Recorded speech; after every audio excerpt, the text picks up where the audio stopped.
Hey everyone, Silverpone here, and I wanted to make a video today talking about Xenoverse 3. Kind of just the reception that this video I got titled 10 Things Dragon Ball Xenoverse 3 Needs.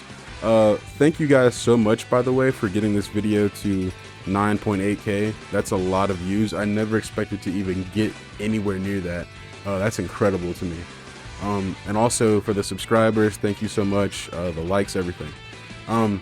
So yeah, expect a video also in the future of me kind of going back over some more of these points, and I may add some more points. I'm going to kind of deep dive into them, not just kind of gloss over them on the surface level, so I'll kind of talk more about how it could be implemented into the game and what would make it work. So yeah, but today we're just going to focus on some of these comments that I got on this video, and yeah, I'm going to just kind of give you my opinions on them. I already responded to a lot of you guys in the comment section. I also liked a lot of the comments here. So yeah, I'm not going to read like the long ones like these because that would make the video too long. But if you want to go gloss over these, just look on them. Go to the video and just look in the comment section. You can read them yourself as well. So yeah, I'm going to gloss over like the shorter ones. This guy said stage destruction is present in Dragon Ball Z Kakarot when shooting Ki Blast in free roamer battle.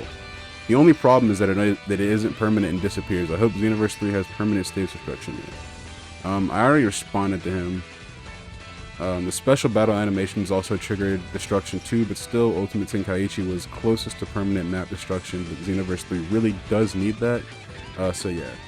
Stage destruction, we do need that. I think that since old games had it, we can definitely get it in the future. It wouldn't make sense for them to just leave that like in the past. So yeah. This guy was agreeing with my first point. He said maybe they should make it so that when you sign up to be trained by a mentor, you could learn their fighting style instead of just learning their special attacks. That's a good point as well, because I think they're going to keep the mentor gimmick going through Xenoverse 3 if they ever do that. It'll be some type of way you can just go up to the mentors in free lobby, I guess, in the free lobby, and talk to them, and yeah, I guess get their fighting styles and their special attacks if you want. You have the option to do whatever. This one right here. Definitely want the what if characters in the game. So I mean, I guess we could get what if characters from Dragon Ball Heroes. I was talking about that in the point. It makes a lot of sense for them to do that. I mean, they might as well just go ahead and reach over into that pocket. They have Dragon Ball Heroes just sitting there. It wouldn't really make sense for them to, you know, leave that out. I think they should go ahead and do that. I think it would be dope if you could make your own transformations if you go to Shinron. This one is a good idea, but if we were able to make our own transformations in Xenoverse, it would be severely limited.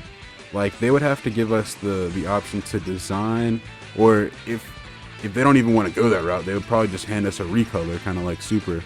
You know, just a recolor, you pick your own colors.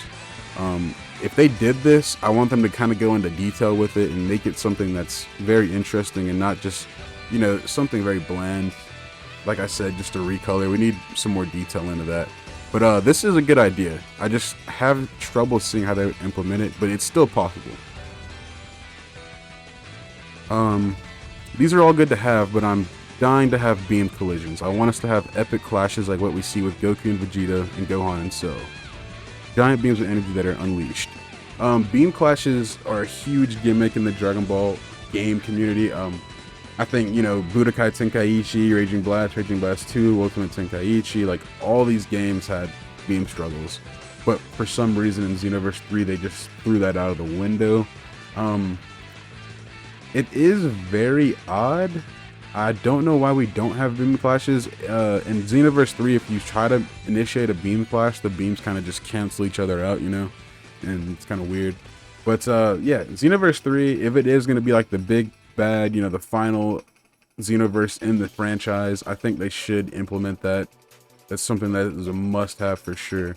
And I don't think they can just add that in Xenoverse 3 through an update. They're probably going to have to, you know, recode all the supers and all of this for, you know, collision animations and all of that. This guy was saying he wants the open map. I was talking about, you know, in the video above that Dragon Ball Z Kakarot has very good map size, and that they could implement that into Xenoverse 3 and make the, you know, the lobbies and everything, or the parallel quest lobbies, when you're just playing with your friends. So much more fun because the maps are huge and you have a lot more areas to explore. I still think they should keep the portals around the map.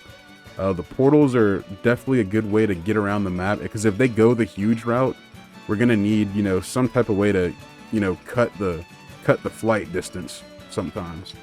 That'd be very nice, and also teleport between areas as well. So if you're like in the grassland area, you want to go to the wasteland area, there's a teleporter there for you.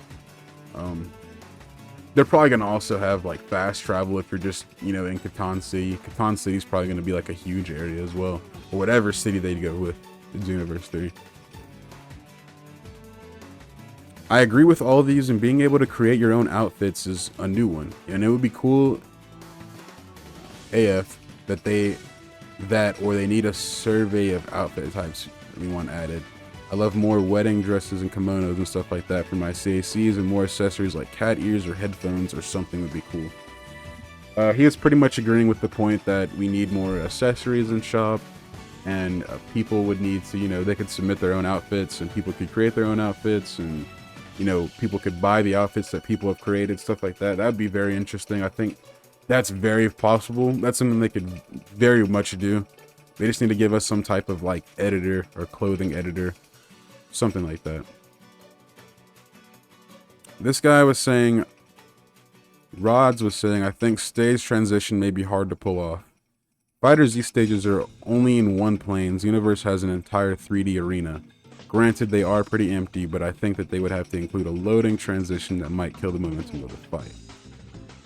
I responded to this one. I said, I think stage transitions would work best with some specific input. Example, Jump Force. In that game, you had to land a charged attack followed by a charged light attack. A charged heavy attack followed by a charged light attack. Also, the Dragon Ball Kakarot used stage transitions. Granted, they were still in the game. Pretty much, like, I was pretty much just saying, like, it could be implemented into a way where it's not too bad. They can make it smooth. Everything can always be, you know, updated and fixed, and, you know, the quality of things change over time. Just looking at Kakarot, like, they had some type of stage transition animation. It was still within the same stage, but it was a gimmick of, you know, like throwing somebody into a mountain or throwing them into the ground or something like that, which is very possible. And Jump Force is a 3D fighter, and they had stage transitions in that game, and they made it seem, you know, very seamless and very nice. So it's definitely possible to work in.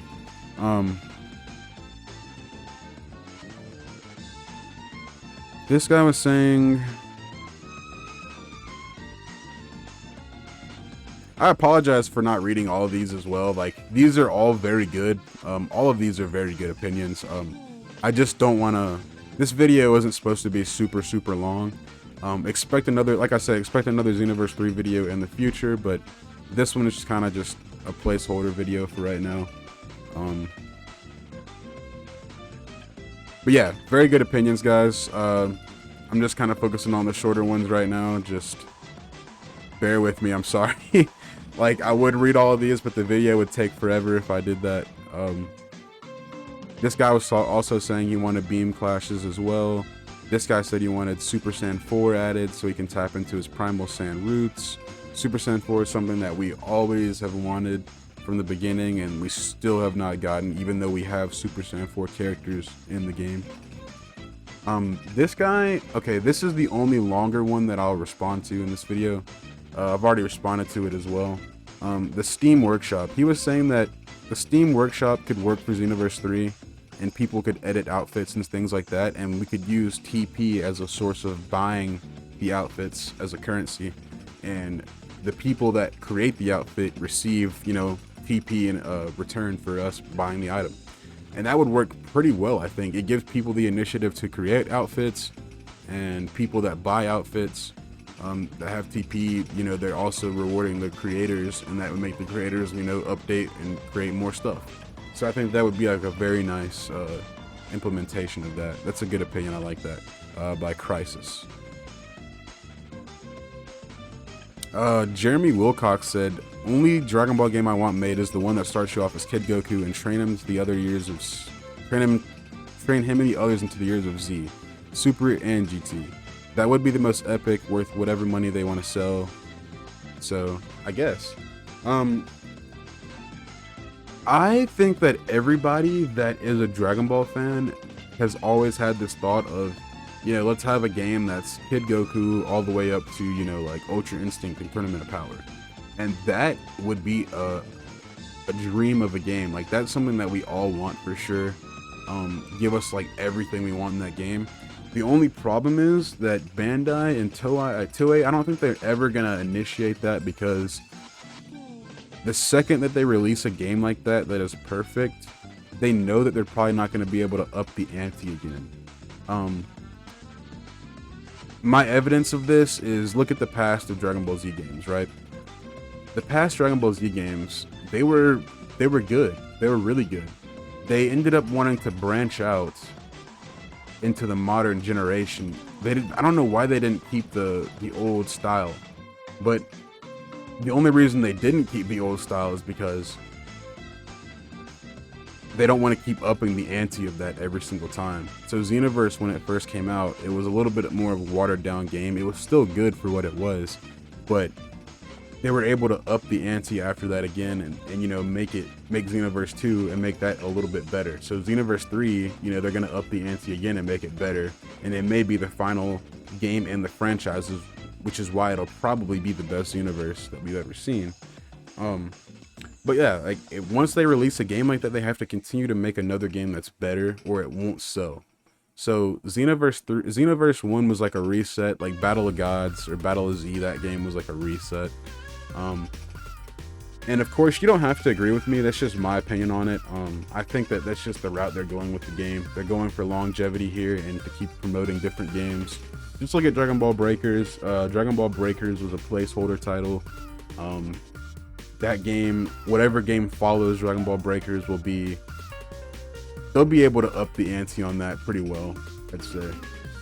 So yeah, Bandai knows what they're doing. They got the strategic marketing down, I'm telling you. They know that we're going to keep buying these games, but they rewarded us with Kakarot. But however, they made that game single player. That way, if they ever come out with a Kakarot 2, they can incorporate multiplayer, and that'll be another reason to buy it, upping the ante there. So yeah, sorry for the long response. I just had to get my thoughts out on that. This guy was saying, Jordan Balchen was saying, so they actually need damaged clothes, like when you get punched or get hit by a super and ultimate attack. Xenoverse 2, as well as the other games, they all have damaged clothing, I'm pretty sure. But if they were able to update this gimmick and make it to where you're seeing the clothes, shred off or something like that from a super attack, to where it just looks very crisp and fluid, that would be very, very cool. Usually it's just like you get hit by an attack or hit by like a punch or something, and then like the shirt or whatever just has like a rip or tearing it all of a sudden or whatever. You don't see the fabrics like breaking or anything. And that may be hard to pull off as well, but if they ever are able to pull that off, that would make the game a lot more immersive than it already is. So yeah, good opinion here. This guy also has the same thought about, going to OG Dragon Ball and all the way up through even the movies and stuff through Z and Super. Domingo Rodriguez says they'll level up to be 1 to 1000 for custom characters. 1 to 1000, I want to say 1000 sounds a bit much, but at the same time it doesn't. Like, we've had 99 in Xenoverse 2 since 2016, and they give us these incentives to keep purchasing new DLCs, but they don't raise the level cap. I think the level cap used to be like 95 in Xenoverse 2, but then they updated it and made it 99, and then they just never went back and did it again. Which, of course, the perfect thing to do would be, if they're coming out with all these DLCs, is to keep, at least update the level cap by like 5 levels or something like that, because it's already insanely hard to level up from like 90 to 99 anyways. But 1000 seems like a lot, but however they want to handle the ranking up system in 3, it could be possible for sure, especially if they give us the especially if they want us to play the game for years on end like Xenoverse 2. Because you best believe that we've been playing Xenoverse 2 for all these years, I guarantee you whenever Xenoverse 3 does drop, we're going to be playing that game for some years, fellas. Probably. I wouldn't doubt it. I wouldn't hold that against them. Bubble Buddy also wants Super Saiyan 4. Aquarius Chisholm said, what about the Truffles race? That goes back to adding more races in the game. Truffles, I don't know about. It could definitely be possible, you know, if they want to incorporate that. I'm open for more races in the game. Like I said before, some people were saying in the comments that, you know, we need more representation of whatever race for it to be a race in the game. But I concur a little bit because the Majin race literally only has Majin Buu. You could say Majin Buu and Super Buu and all of them are different, but they're literally the same being in a way. So we only have like one Majin in the series. I'm not counting Android 21, but still, it's just, if you want to count Android 21, there's only two. But they have a race for it in Xenoverse 2. Same thing with Frieza. We've only seen Frieza and King Cold in the canon, and Frost. There's only 3 people from his race that we've seen.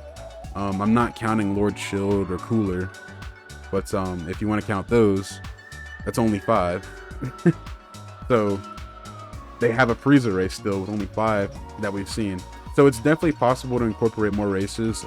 I'm all for it. Like I said, if they can make it work, let's go. Let's get it in there. This guy said he wants better female sand combos and movesets. Stephanie Dorr, I agree with that. Combo variations for more, specifically for more races too, and genders. Like if I pick like a female Majin, I want her combos to have more or different variations than the male one. They already have that present in Xenoverse 2, but we want even more variations of combos. Like I said before, or a little bit ago, if we're going to be playing this game for years, which is Xenoverse 3, whenever that drops, they need to make sure that the combat's good and everything, and it's, you know, a little bit addicting in a way. So yeah, I would go over some more of these comments. I don't want the video to be too long. I've already gone on for about 17 minutes just ranting. But like I said, feel free to leave some more comments on this video. I will be responding to some more, and I'm liking them all. If you want to comment on this video and also leave some opinions, that'd be great as well, because I'm open to everything. I'm reading everything. Again, thank you guys for all the support you've been giving me. Expect a new video out soon. I think the next video I'm gonna upload will have something to do with One Piece Odyssey. So stay on the lookout for that. Anyways, thanks for watching the video and take it easy.